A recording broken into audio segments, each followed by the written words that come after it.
Embarrassing moments happen to the best of us, but having an embarrassing moment as a celebrity is on another level. Hey guys, I'm your host Lauren, and today we're going to be counting down the top 10 humiliating celebrity moments that almost ruined their lives. Number 10, the condom drop. Zac Efron really made it clear he believes in using protection, but I'm not sure many were expecting to learn that information at the premiere of the movie The Lorax. The star was making his way across the red carpet when a condom fell out of his pocket at a family-friendly premiere. He looks to reach into his pocket before looking down and realizing his condom is also making an appearance on the red carpet. A week later, the star made an appearance on the Today Show, and when the host asked him, "So, do you want to walk me through what happened?" Zac responded by saying, "I don't want to take you through it." The interviewer then asked, "You dropped a condom on the floor," to which Zac admitted to it and then said, "Yeah, I never really had a pocket checking policy prior to going on the red carpet before, but now we're fully instated one." Looks like Zac was planning to be better safe than sorry for the event's after party. This is definitely one moment in Zac's career that many are most likely not going to forget. Number 9, the bladder malfunction. This cringeworthy moment is one that many only live in their nightmares. Unfortunately for Fergie, she wasn't so lucky. In 2005, the Black Eyed Peas were set to perform in San Diego, but ended up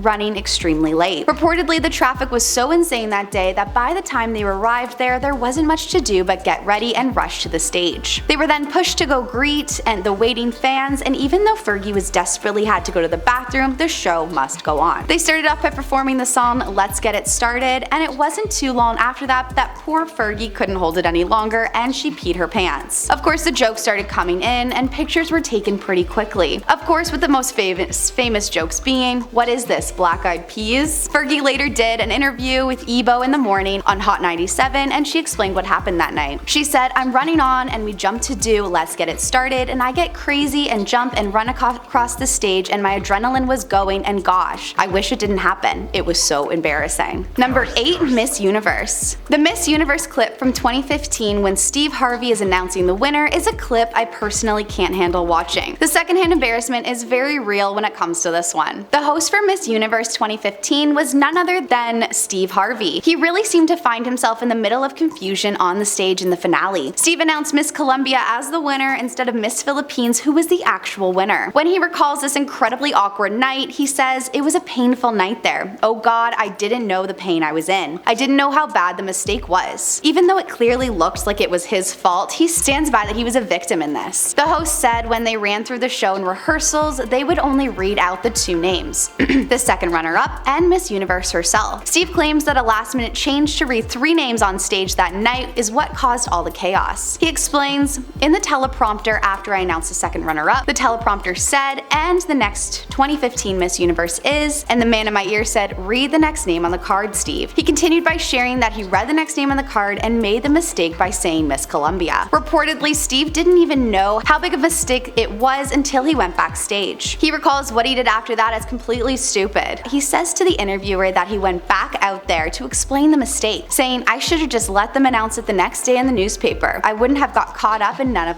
what I got caught up in." He continues to state that this was the worst week in his life and the headlines were worldwide about the huge mistake. Since then, he has continued to host more Miss Universe pageants, which some viewers don't really understand. And you'll never believe it, but he actually happened to make another mistake again in 2019. Steve introduced the winner of the National Costume Contest, and after showing a photo of Miss Philippines in costume, he declared her the winner. He then introduced the contestant beside him, Miss Malaysia, who was clearly in a different costume. She then said to him, "It's not Philippines, it's Malaysia." Steve then said during the show, "Well, let me explain something to you. I just read that in the teleprompter. You all quit doing this to me. I can read this. They are trying to fix it now. This is what they did back to me in 2015. He then went on to say, "This is Malaysia. I really love this national costume of Malaysia. This is crazy." Number 7, the 90s Hugh Grant. A few decades ago, Hugh Grant was making headlines for all the wrong reasons. Not long after making his 1995 film 9 Months, he found himself arrested in LA. He found himself in trouble with the law after doing some things we can't get too much into with the lady of the night, Divine Brown. Hugh recalls this embarrassing time in his life in an interview with People. He says, "There are very talented people who made that film and really brilliant actors. Only one booby who let them down, and that was me. Not only was I terrible in the film, but then I chose to get arrested in Hollywood a week before the film came out." One thing we can give Hugh though is that he didn't try to make excuses for his behavior. He made an appearance on The Tonight Show with Jay Leno and said, "I was just an idiot. I didn't try to say I got a psychological problem, I just said I did it. He also added by saying, you know in life what a good thing to do and a bad thing to do is, and I did a bad thing. Making matters worse is that Hugh was actually dating Elizabeth Hurley at the time, who ended up staying with him through this whole situation. The two ended up breaking up 5 years later, but have insisted they are still great friends to this day. Number 6, the nip slip. The infamous Janet Jackson nip slip that I'm sure we all remember at the halftime show back in 2004 is a moment not many are going to forget. Janet was the headline artist for the Super Bowl that year, and Justin Timberlake was brought on for a surprise appearance during the interval. The whole event was going well, but then a very unfortunate error happened when Janet had a wardrobe malfunction, resulting in a nip slip for the world to see. When Justin was singing at the final line of the song, he was reportedly meant to pull Janet's dress to reveal a red-laced bra. This ended up creating a huge controversy as CBS was fined, and it also led to a change in broadcasting that is still going on today. Since that moment, Janet was hesitant to talk about what happened in any interviews, but eventually she opened up for a tell-all interview about the malfunction and what's happened since. She explained, what's really important is going back to having that foundation. Not just family, but God. That's really what pulled me through. It's tough for me to talk about that time. The whole thing was seen by over 143 million global viewers and really put Janet through a tough time, and she has even vowed once that she would never speak of this again. She explained to an interviewer that at this time in her life, she was all about embracing her body and herself, saying, I think it's important not just for me, but for women. Since this event, a documentary has been released as part of a series by the New York Times Presents, where it goes into more detail about how something like this could happen and the aftermath. Number 5, the Halloween costume. This one is pretty bad. Juliana Hugh, who is a dancer and actress, is someone who many thought would do a Halloween costume well and creatively, but it appears she sent all the wrong messages with this one. In 2013, Juliana dressed up as a character Crazy Eyes from Orange is the New Black, who was played by a black actress. She received immediate backlash for this, as fans were outraged, accusing her of doing blackface for her costume. Not long after, Juliana issued an apology on Twitter, which read, I'm a huge fan of the show Orange is the New Black, actress Yuzu Aduba, and the character she created. It certainly was never my intention to be disrespectful or demeaning to anyone in any way, and I truly apologize. Yuzu even came forward to address this moment and said in an interview, I think maybe it was an unfortunate event, but she apologized and I feel like we can move on. Unlike others who were able to hold up their career after an embarrassing moment, it wasn't quite the same story for Juliana. After these photos emerged of the Halloween costume, she was just announcing her role as a judge for the series The Activist. However, this only made fans angrier, forcing Juliana to release a statement on Instagram. She wrote, wearing blackface was a poor choice on my own white privilege and my own white bias. That hurt people and is something I regret doing to this day. But it looks like the series didn't end up happening anyways, after many began labeling the whole thing as tone deaf and a distortion to true activist values. Number 4, the favorite dish. This is an interview that truly will never fail to make me laugh. While Demi Lovato was in Europe to promote her album, Confident, she did an interview where she was asked the question, what is your favorite dish? But instead of saying something food related, she ended up taking the question way too literally. Demi told the interviewer, I like mugs because they're very comfortable in your hand. She even went on to say, they hold hot things that you don't have to touch. You know, coffee or hot tea. Fans loved this so much and shared their thoughts on Twitter. One user wrote, if you're in a bad mood, just remember that Demi Lovato's favorite dish is a mug. She later said that this was just a joke, writing, for anybody who actually thinks I misunderstood the favorite dish question, you clearly don't get my sense of humor. Regardless if it was an accident or not, I have to say I love the whole thing. Number 3, lip syncing. Known as the epic lip sync fail is the moment I doubt Ashlee Simpson will ever forget. Ashlee was performing for SNL back in 2015 when it all went downhill, where her first seemed to go fine, but it went downhill when she got to her second. When the band started playing her second song called Autobiography, the vocal track for her first song started playing before Ashlee's mouth was even near the microphone at all. The band didn't really know what to do after that and just ended up switching songs and started playing her first song again. Ashlee then looked so panicked and started dancing, then left the stage to the band playing alone. One user commented on this embarrassing moment on YouTube, writing, what makes it so bad is not that she was caught lip syncing, it's how she handled it. Later it was revealed that her drummer has accidentally pushed the wrong lip sync track button, causing the vocals to play during the wrong song. After this, she appeared to have a media strategy of just completely hiding away, but it didn't work out too well. A few days later, she called into MTV's Total Request Live and explained that she lost her voice, forcing her to have a vocal track for the performance. Many believe that this was really just the beginning of the end for Ashlee after this public mishap. Number 2, body shaming. Danny Mathers is someone who made a tone-deaf joke and no one laughed with her. Her terrible joke even led to a criminal investigation. The former Playmate of the Year did a horrible thing and posted a photo of a picture of a naked woman in a gym shower without her permission. She captioned the picture with, "If I can't unsee this, then you can't either." Of course, the internet was pretty upset at this. Danny made a claim that the whole thing was an accident, which not many really understood how that could be possible. This whole situation resulted in Danny being in trouble with the law. She ended up getting sentenced for this photo and pleaded no contest and was given 30 days of community labor. She is now also banned from posting photos of people online without their express permission, and must destroy all the copies of the woman that she has. Not only that, but Danny was ordered to stay 100 yards away from the woman at all times, as well as paying $100 in restitution. And at number 1, we have shoplifting. Something that truly shocked fans was back in 2001 when Winona Ryder was caught shoplifting at Saks Fifth Avenue. Winona reportedly stole over $5,500 worth of merchandise and was found guilty of grand theft and vandalism in 2002. This whole scandal really threatened to derail her whole career, even though she was at the height of her fame. Luckily, she was able to come back into the spotlight and return to acting just a few years later. She shared in an interview years later, "It wasn't the crime of the century, but it allowed me time that I really needed." She also explained that it wasn't what it looked like, saying, "Psychologically, I must have been at a place where I just needed to stop. I won't get into what happened, but it wasn't what people think." Well, that's all we have for you guys today. Let us know in the comments what celebrity moment is your favorite, and we'll see you in the next one.